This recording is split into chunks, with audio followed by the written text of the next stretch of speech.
For today's lesson, we're going to take a look at multiple representations, which is SOL 8.16e, which would be a combination of Module 5 and Sassy Math. So SOL 8.16e says make connections between and among representations of linear functions using verbal descriptions, tables, equations, and graphs. So learning target for this lesson, I can make connections between multiple representations of linear functions.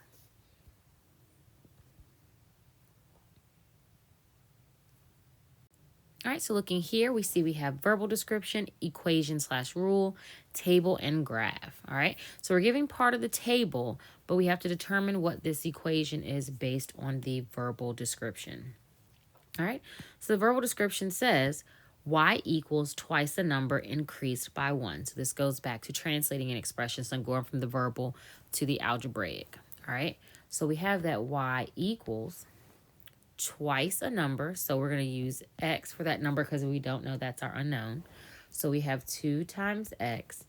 Increased by 1 goes with addition. So we have plus 1.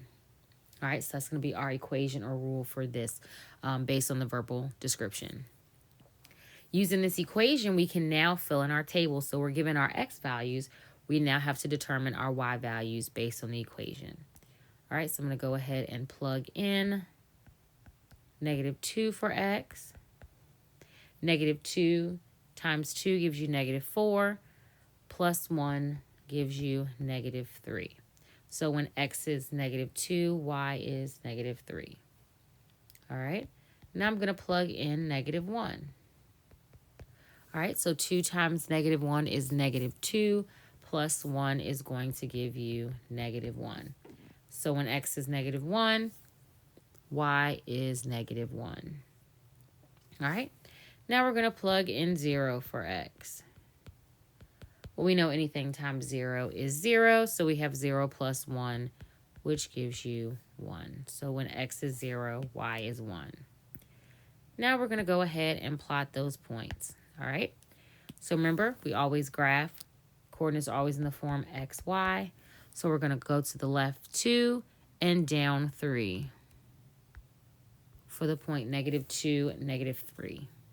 All right, then we're going to go to the left 1 and down 1 for -1, -1. And then we're just going to stay at 0 and go up 1 for 0, 1. All right, so now we looked at 4 different ways for us to look at this linear function. So we looked at the verbal description, we wrote an equation/rule for it, used that rule to write a table of values, and then we graphed the equation. All right. B gives us more of a real world example. It puts a real world twist on it. So it says Jenny makes $7.50 an hour at an ice cream shop. Determine how much money she will earn if she works 5 hours this week. All right, so similar to the previous example, we have our x values for the table, and they want us to answer the question of how much will she earn, or to determine how much she will earn if she works 5 hours that week. All right, so the first thing that we know is that she makes $7.50 an hour, so we have to write that equation. All right, so we know y is equal to her rate of change. Remember, your slope is the same as your rate is your rate of change. So when you think about purchasing or paying something by the hour, getting paid by the hour, that is your slope. That's your rate of change. So she gets paid $7.50, and we're going to say times x, because x is going to represent the number of hours. All right. So now based on that, we can go ahead and plug in our x values to finish our table. So we have $7.50 times 1, which is going to equal $7.50. So if she works 1 hour, she gets $7.50. All right. They give us 3, so we have $7.50 times 3. So if she works 3 hours, she gets $22.50. And then the last table value is 5. So if we multiply $7.50 times 5, she gets $37.50. So if she works 5 hours, she gets paid $37.50. All right. So now we're going to graph this. But we have to look at our table and put some values there because based on the fact we go from 750 to 3750, we've got to put some values there. All right.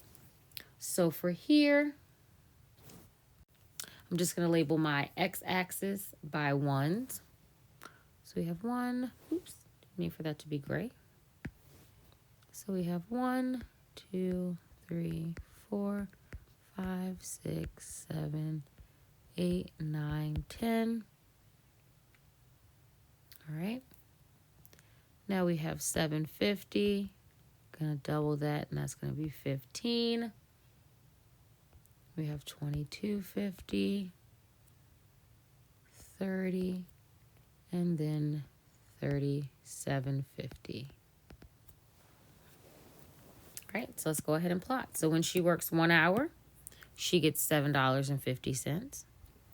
When she works 3 hours, she gets $22.50.